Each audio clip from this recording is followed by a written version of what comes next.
and then turn it over to Julie Hyder with our budget office. Good afternoon, everybody, and welcome to the City of Tempe Budget Planning Forum. My name is Julie Hyder.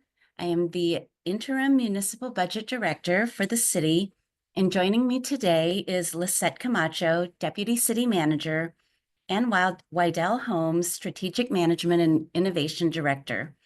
Again, thank you so much for attending today's forum. The city is currently in the process of developing the operating and capital budget for fiscal year 2025 through 2026, which begins on July 1st. And today is an important opportunity for you to provide feedback to City Council and staff about the budget and priorities for the next fiscal year.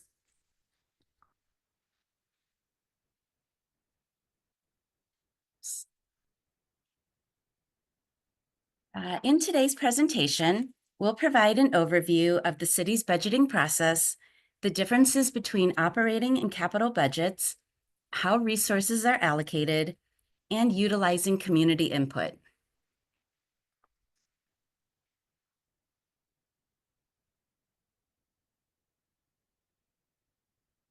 And now we'll show you a short video of the city's budget.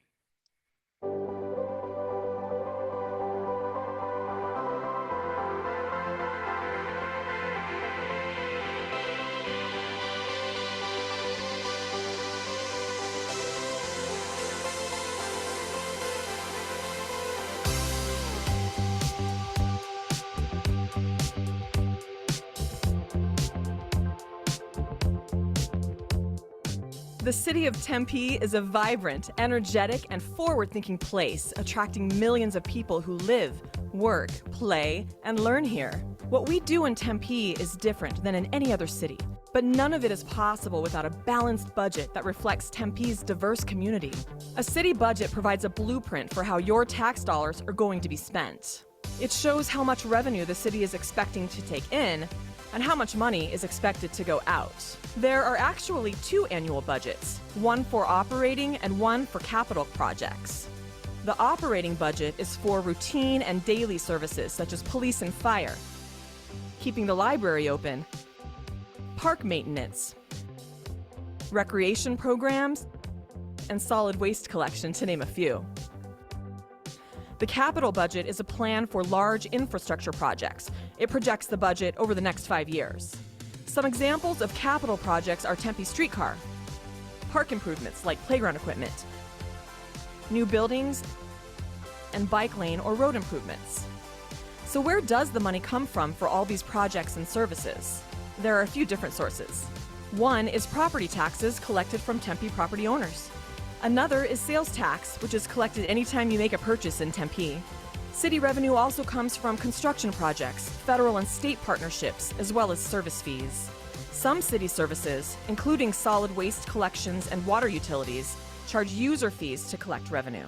These are called enterprise funds, and that means the city must collect enough revenue from users to cover the costs of providing those services.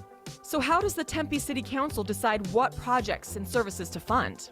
The city has identified 5 strategic priorities: safe and secure communities, strong community connections, quality of life, sustainable growth, and financial stability and vitality.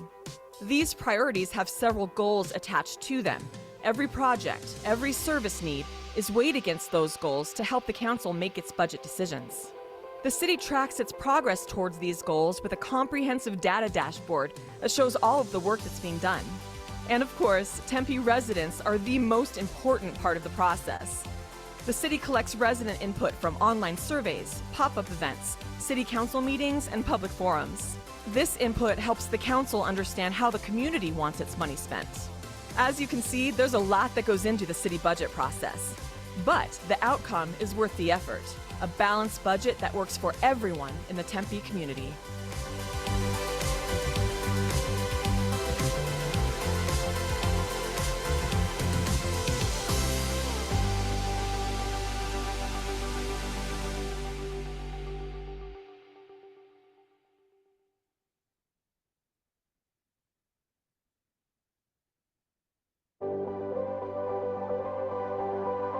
about that.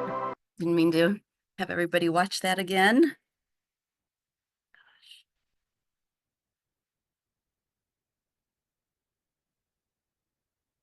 Okay, sorry about that, everybody. Okay, so why does the city produce a budget?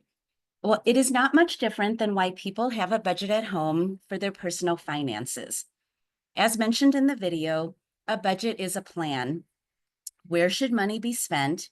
How much money is coming in and how much is going out? For the city, there is a finite amount of funds and a budget plans out where and how those funds are spent. The city wants to make sure it's spending the money on the top priorities of the city and its residents. And like other Arizona cities and towns, Tempe is required by state law to adopt an annual budget, and the budget must be balanced. Here in Tempe, we develop the budget in a public process. The meetings are held in City Hall's council chambers in downtown Tempe. Our next public meeting will be on February 24th, where we will discuss the proposed capital improvement program and provide an updated long-range forecast. Public meetings will continue each month until July with the final budget adoption. Specific meeting details are located on the website at tempe.gov/budget plan. We'll have a slide at the end of the presentation with the different websites where you can find information. Now I'll talk briefly about the operating budget. As you saw in the video, the city's operating budget controls the day-to-day operations of the city. Some examples of operating budget expenses are city staff, supplies for recreation programs, chemicals for safe drinking water, and landscape services for parks. The city considers several factors when developing the operating budget.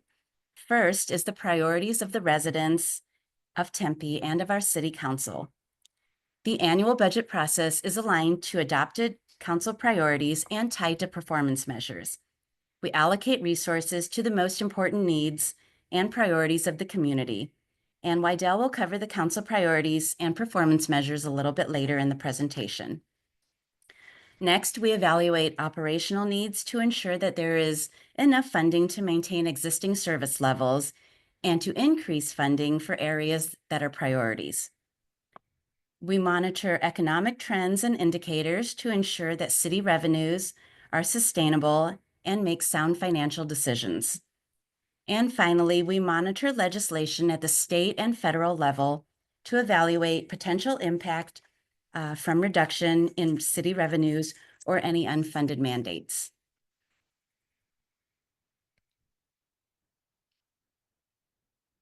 This chart represents the various categories of revenues in the city's operating budget for the current fiscal year. This is the one that began July 1st, 2024 and will end June 30th, 2025. As you can see in the dark blue section labeled as 38%, most of our revenues come from taxes, with the majority being sales tax, but also included in this category is property tax. We also have revenue from user fees, the second largest category in the darker tan, shown as 20%. User fees are revenues from the operations where the users pay for the services they use. And some examples would be the fees paid for water consumption or trash pickup. And finally, the third largest category is state shared revenue, shown in the lighter tan, labeled as 12%. We receive a portion of state sales tax, state income tax, and vehicle license tax.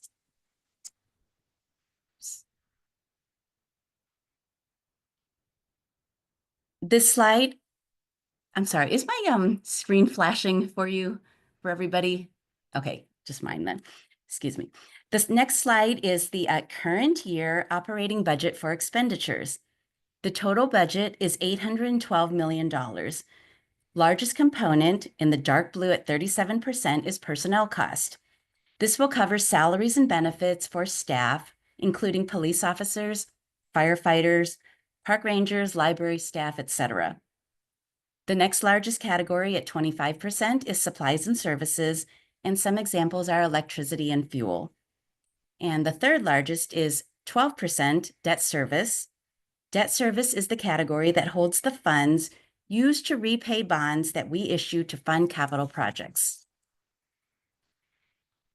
And now we will turn our attention to the capital budget.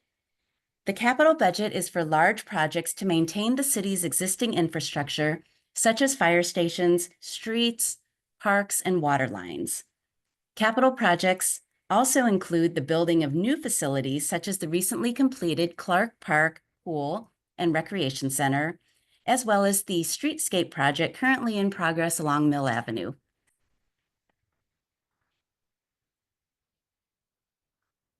To develop the capital budget, our departments have asset management plans that monitor the life cycle of assets they own. Assets include things such as streetlights, water lines, park playground equipment, city buildings, and the equipment inside of them, to name a few. The capital budget also includes preventative maintenance to extend the life of these assets. On the right side of the screen is the funding mechanism for capital projects. We primarily use general obligation bonds, which are authorized by Tempe voters. The most recent election, November of 2024, included 3 bond questions. We asked the voters for authorization to issue $581 million in bonds to pay for capital projects, including new police and fire stations, improved roads, park enhancements, and affordable housing. The city is very transparent with the community about what the money will fund, and we have been fortunate that the city has never had a bond election fail. On this slide, you'll see the source of funds for capital projects. The total funding for this fiscal year is $775 million. The largest components are bonds, represented by the dark blue and tan sections. These are general obligation bonds and water and wastewater bonds.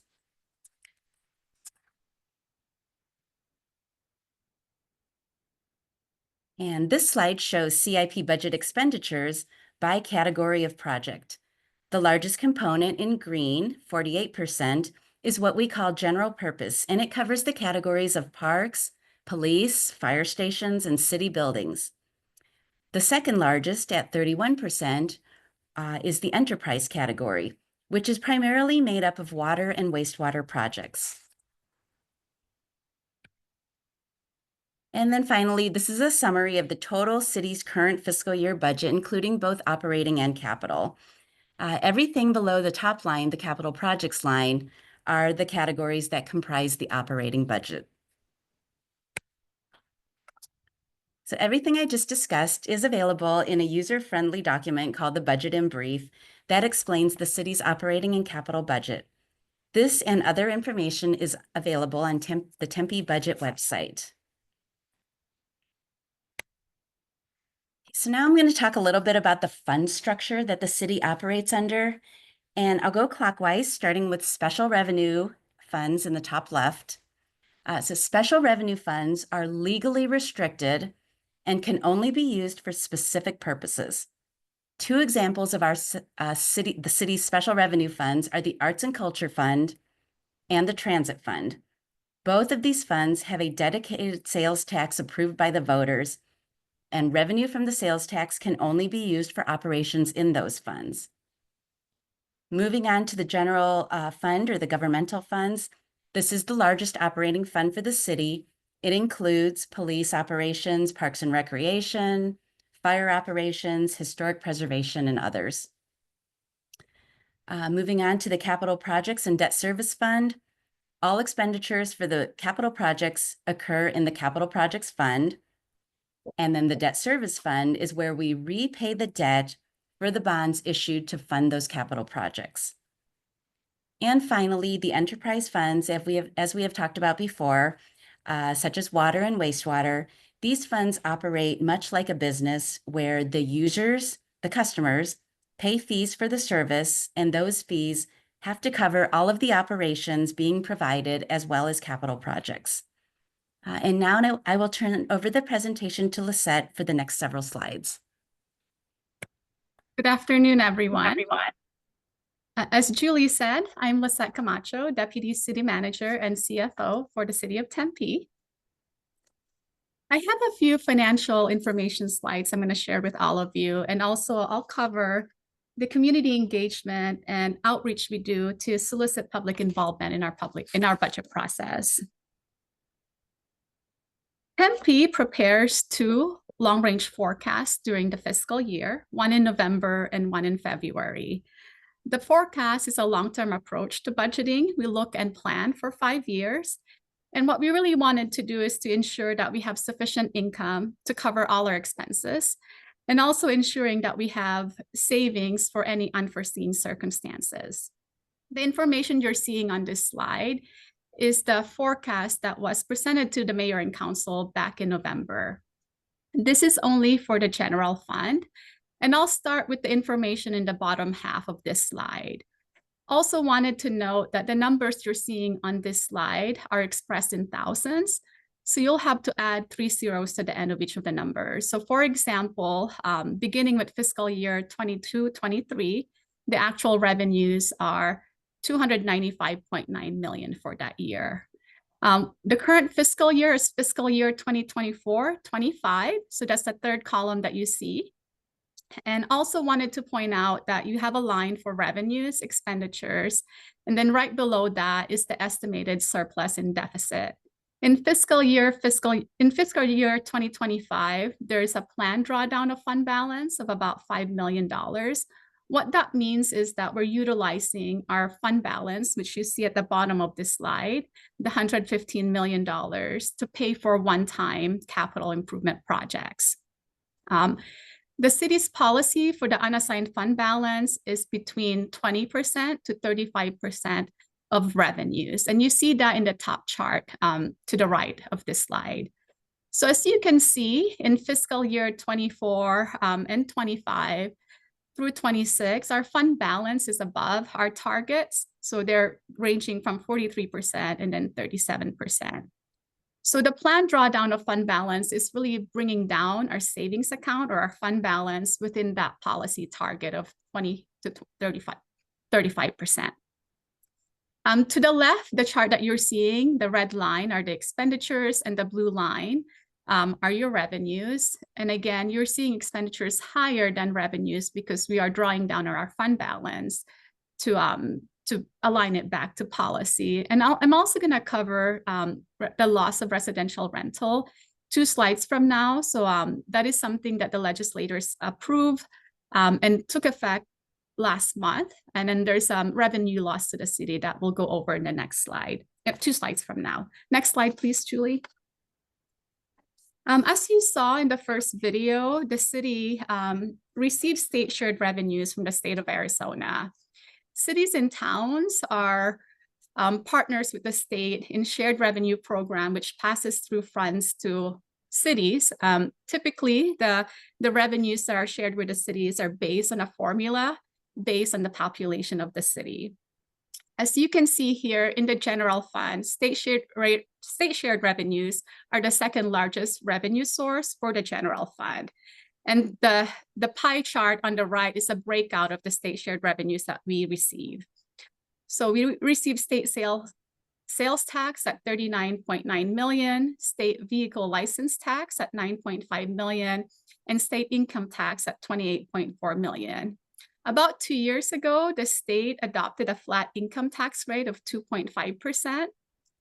That is reflected in the 5-year forecast that you saw in the previous slide. Next slide, please, Julie. Here's the information on the residential rental tax elimination. Senate Bill 1131 was signed into law in August of 2023. Basically, what happened is cities are preempted from taxing rental revenues. So this has an effect of about $10 million for fiscal year 2025 across 3 funds. General fund comprised of about 6.6 million, transit fund 2.8 million, and the arts and culture fund 0.6 million. That's half of the year. And on an ongoing basis, the revenue loss for the city is estimated at 21 million across all funds. When you saw the drawdown in the fund balance, part of the drawdown is the result of the residential rental tax elimination. It's a significant loss of revenue for the city. And throughout the 5-year forecast, we're expecting growth in taxable sales that eventually will cover this loss. Next slide, please. Now moving on to the community engagement and policy decisions. Next slide, please, Julie. Here in Tempe, we utilize several methods to gather community input and feedback during the budget development process. We do an annual community survey, and every other year we survey our businesses. We do have virtual and in-person forums like we're having right now. We also have an in-person meeting on our budget development today at 6 p.m. at the library. We have an online Tempe forum that's currently open right now. It's a survey that you can take. That survey is open through February 2028. And throughout this process until first week of July, we have council meetings that the public can attend. We'll present information to the city council on our operating budget as well as our capital improvement budget. And also we'll have presentations on the adoption of the property taxes. Now we're going to show you a video on recent projects that were funded by this current fiscal year's budget.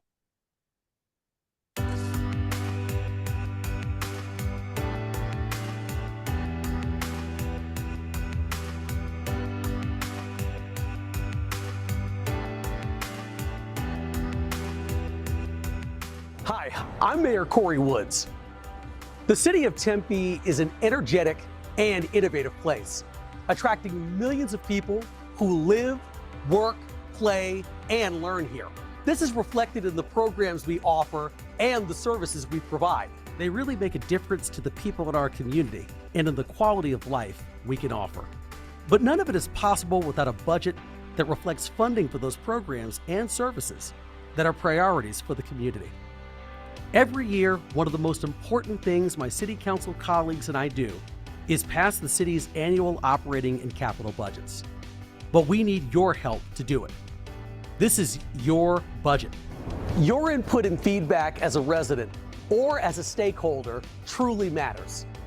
And when you ask, the city council and I listen. Here are just a few examples of how public input has helped to shape our city's future. Last fall, you voted to use bond funds to accelerate the improvement of roads. Your street improvements are in motion. Tempe is set to improve all roads citywide within 4 years, using $301 million in bond funding.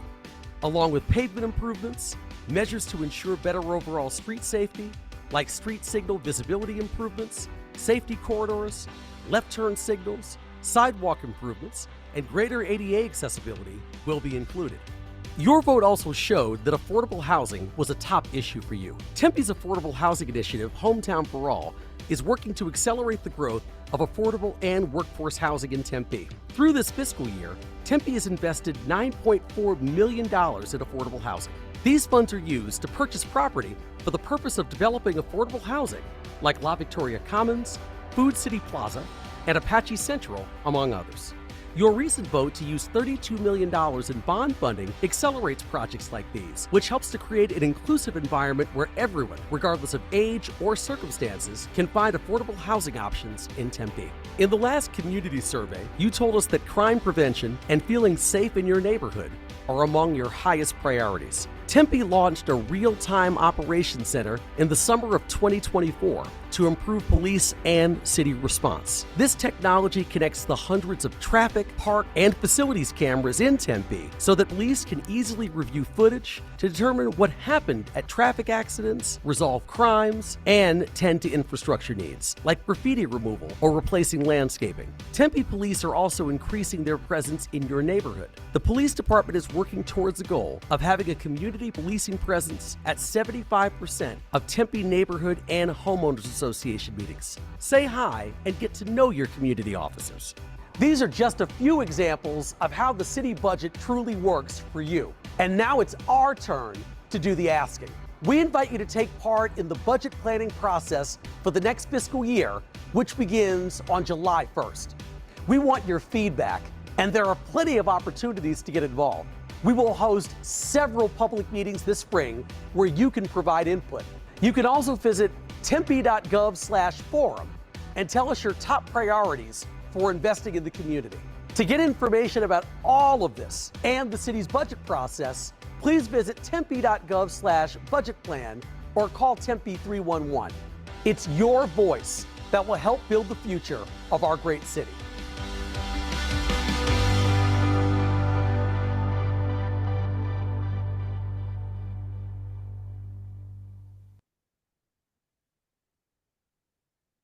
As you saw in the video, your input and feedback is important to us. Julie's going to move on to the next slide. Yes, your input and feedback is important to us, and we do provide that information to our city council members prior to them making any decisions on next year's budget. The input in our community and business surveys inform 30% of our performance measures. And also the data that from our community is used to develop and improve operational strategies for our programs and services. And a very good example of that is the most recent bond election last November. The bond election in November is what we heard from our residents is your priorities. Feeling safety in our neighborhoods, the condition of our streets, preserving our historic properties, and providing services to prevent homelessness. So the bond election was a result of the 2023 community and business surveys, and that's something that all of you as residents of Tempe have approved us to accelerate in our capital improvement program. With that, I'll turn over the presentation to Wydell Holmes, and she'll go over the City Council priorities. Well, thank you, Lisette, and good afternoon. Thank you for joining us in today's budget forum. I'm really happy to share that our city truly does utilize a framework of our priorities and our values to align our resources. One of the main frameworks that we utilize is our City Council priorities. And while these are thematic, there's 5 thematic areas, all of these are operationalized through over 100 performance measures. So while we want to have a safe and secure community, we try to define what does that look like for Tempe through our performance measures. And you can find all of the performance measures, our progress, our data, our targets, where we started from at performance.tempe.gov, and we'll be dropping that into the chat as well. So while we have 5 performance measures or 5 council priorities that frame our strategic plan, I'd like to share with you some of the performance measures that are included in those that align to how we appropriate the budget or how City Council approves the budget. So we'll go to the next slide. So as an example of over 100 performance measures, we have our pavement quality index. This particular performance measure is aligned in our safe and security priority area. And we track across the city the condition of our pavements for not only safety, but also for your comfort.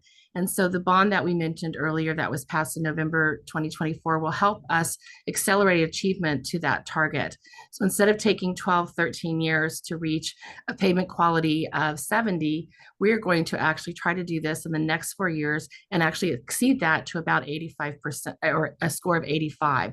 So that Tempe will be one of the most comfortable places, one of the most safest places in regards to our roadways. Another example is our ending homelessness performance measure. And we have some performance measures that are actually very aspirational. We do not want in our community, any of our community members to experience homelessness. And this particular measure is aligned in our quality of life strategic priority. And so we work with our nonprofits, we work with our staff teams, and we also work with our community members to help achieve this aspirational measure. And then another example of a performance measure is our tree and shade coverage. And we have that is number 4.11. These are just reference numbers. And we would like to have for our own safety, health, and resiliency, a 25% tree and shade canopy across the entire city. And that includes both private property and public property. We're doing this by 2 things. One is absolutely planting our trees, taking care of our existing trees, helping to nurture that larger tree canopy across the whole city. But another thing is we know we can't plant our way there. So we are also incorporating what we call man-made design or design shade in a lot of our work that we do with our developers as well as on city property. So this is one of the ways and two specific strategies of how we're trying to achieve tree coverage. So on our next slide, I'll have Julie move for there. How we start our budget process is literally with a tool that we call START, which means collecting all of the information that we've received in our community surveys through our Tempe Forum survey, the priorities that we've seen across the years, and providing that to our mayor and city council through a tool we call START. And really it's about first asking ourselves, where do we want to go? And then aligning our resources to help us get there. Very similar to how you might do that in your own households. So during this exercise, the city council is given a theoretical $100, and they utilize those as points to distribute across the 100+ performance measures. Then we collectively analyze that data so that we're able to show what are the top priorities where we need to start looking out for accelerating, for actually trying to achieve our targets a little bit earlier than what we might do at the current pace. So the START tool is an exercise. It's actual not appropriation of funds. It's not an approval of funding. It's really that early conversation with mayor and city council and staff and our community to see where do we want to start putting emphasis during our budget process. So we literally do start with your words, your feedback, and your input before we start our budget process.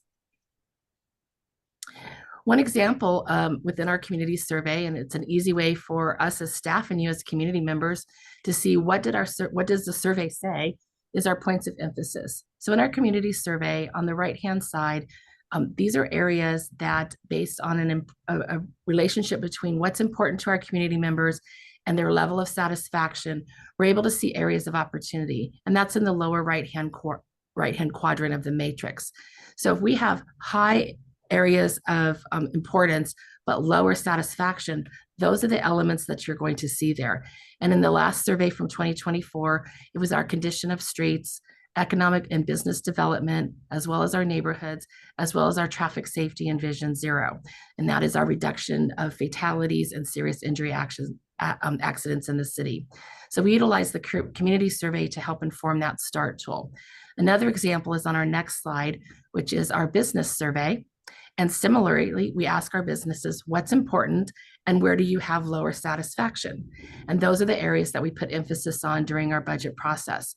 In the 2023 survey, as we conduct these surveys on alternate years, one of the points of emphasis again was our economic and business development. Housing also came up in regards to our business survey. Feeling of safety in the city. We know that while crime rates may be falling, we still know that it's very important for people to feel safe where they are in their neighborhood, at their place of work, in a neighborhood park, in a public area, at the library, doing your everyday business around town. So we really think it's important that we look at not only data that can inform us of cases or actual incidents, we also look at what are we feeling as a community. Street maintenance, including our sidewalks, our medians and curbs also came up as an area were very important to our community, but we quite weren't achieving a level of satisfaction that we wanted. So that is also another area of opportunity. And then obviously traffic in city streets. And so while a lot of different performance measures can compete with each others, we try to have rise to the top what's most important to our community members and where we have that opportunity for improvement. So this is just an example of the START tool. Again, the council distributes 100 theoretical dollars across performance measures. Similar to what you can also do at Tempe Forum is you will be given $100 to distribute across areas of importance to you. And we will also provide that feedback back to the city council and mayor during the budget process. One of the items that the council looks at is this performance measure already meeting target or is it behind target? Have we tried to accelerate this before? And these are just some of the components that we include with the city council to inform staff during our budget development. You'll see at the bottom there, additional details. We put information about all of our community surveys, our business surveys, as well as our employee surveys. Again, it's not an appropriation, but it is an early conversation starter for us with city council. And then finally wanted to share with you, we recently conducted this exercise back in the fall. And in November, we released the results at our city council meeting. And for the fiscal year 25-26, there were points scored by at least 4 council members. We looked at highest totals and averages, as well as the highest median scores. So the performance measures that we will be working with staff on and our community stakeholders, as well as our strategy partners, will be focused on ending homelessness, our housing inventory, specifically affordable housing, feeling of safety in your neighborhoods, our police services satisfaction, as well as our pavement quality index. To share an example, I'd like to go to the next slide, please. So it's one thing to have a goal, and it's another thing to actually have a plan. And so we do this through measurable strategies. And our team in strategic management innovation, we work with our departmental teams as well as strategy partners within the organization, as well as partners outside of our organization, like a nonprofit, a neighborhood association, business industry, to achieve these performance measures. So we look at strategies that are collaborative and not singular or siloed within a department or an area. We also ask ourselves, where can we shift resources? We're not necessarily trying to add additional resources, as you'll see at the bottom there, but we're trying to look at different strategies that could mean moving people, place, materials to another area for focus. Or we also could be looking at how do we leverage technology such as artificial intelligence to help us achieve our goals. So we're looking kind of in a universal way of how do we achieve a performance measure with the resources that we currently have. And those are what we call our measurable strategies. And you'll see those highlighted on performance.tempe.gov, where you can see all of the City Council's strategic priorities and then the performance measures that align and support achieving to those priority areas. And then finally, as Lisette and Julie mentioned earlier, we do have a lot of resources that we invite you to share and to share with your neighbors and to also explore yourself. We have our budget plan information, as well as our financial history and transparency, open books. It's like our checkbook for the city. Invite you again to participate in another survey, but this is focused on where do we want to prioritize for our budget, and that's at tempe.gov forum. And of course, explore how we're doing our progress on our performance as a city. With that, I'll turn it back to Julie and Lisette, and thank you for attending today. Appreciate it. Thank you, everybody. That does conclude the presentation. And Shauna will now monitor the chat for any questions. So you can go ahead and place questions in the chat, or if you want to raise your hand, it's under the React. There's a heart at the bottom of your screen, and you can choose raise hand or come off mute, whatever's easiest for you.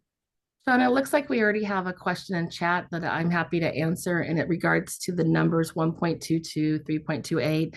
Those are strictly reference numbers so that we can coordinate with some of our other analytics of what specifically what performance measure we're looking at. So those are strictly reference numbers, similar to your license plate on your car. It's a reference number that matches to your car. They don't indicate any level of priority or hierarchy. Okay, so the next question asks, can you go over what resources the city is allocating towards ending homelessness and how effective those services have been?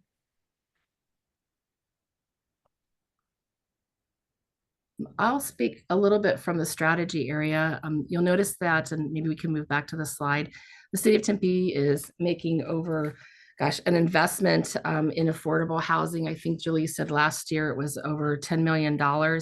And then a new $32 million in regards to affordable housing. But we also know that we look at ending homelessness from pre-homelessness, as well as when somebody unfortunately becomes homeless. So we have our HOPE team that works with our in-house community, as well as we ask you, our community, to report encampments so that we can get services and support to those in need quickly. We have strategies around our volunteer programs in regards to homelessness, and also in regards to our regional homeless management information system. We provide services, whether it's employment, essential documents, support for mental health,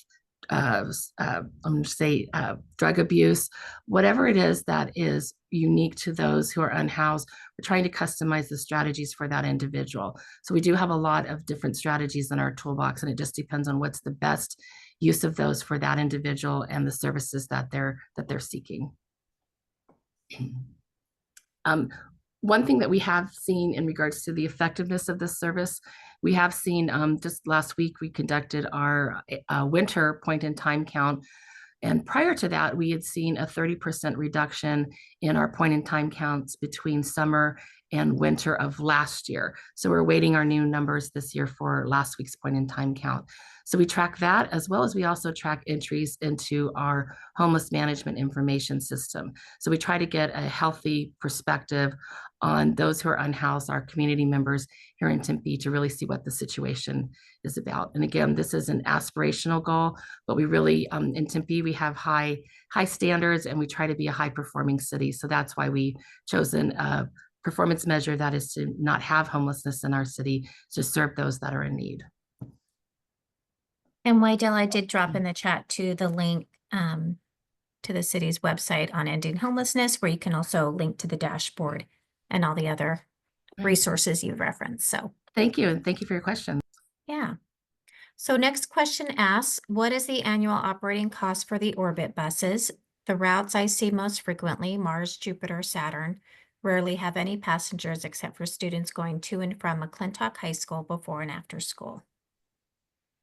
Thank you for that question. I know we also received that question as an email yesterday, and our transit staff is researching that information, and we can send that out both to the person who asked the question through email yesterday, as well as I think back through this forum. Yes, if you signed up, if you joined us, then we do have your email, so we can follow up directly with the information that they get for that.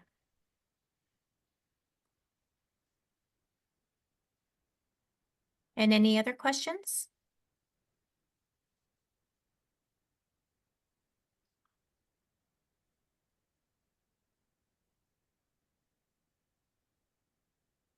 Okay, I'm not seeing any come through. Again, the direct link to the forum is also available in the chat, as well as the presentation that was today will be recorded, placed online. So if you need a reference back to anything, as well as the PDF of it. Was there anything else, Julie or Lisette Wydell, to wrap up? I just appreciate everybody attending and hope to get more of your input through the Tempe Forum. Thank you for your time.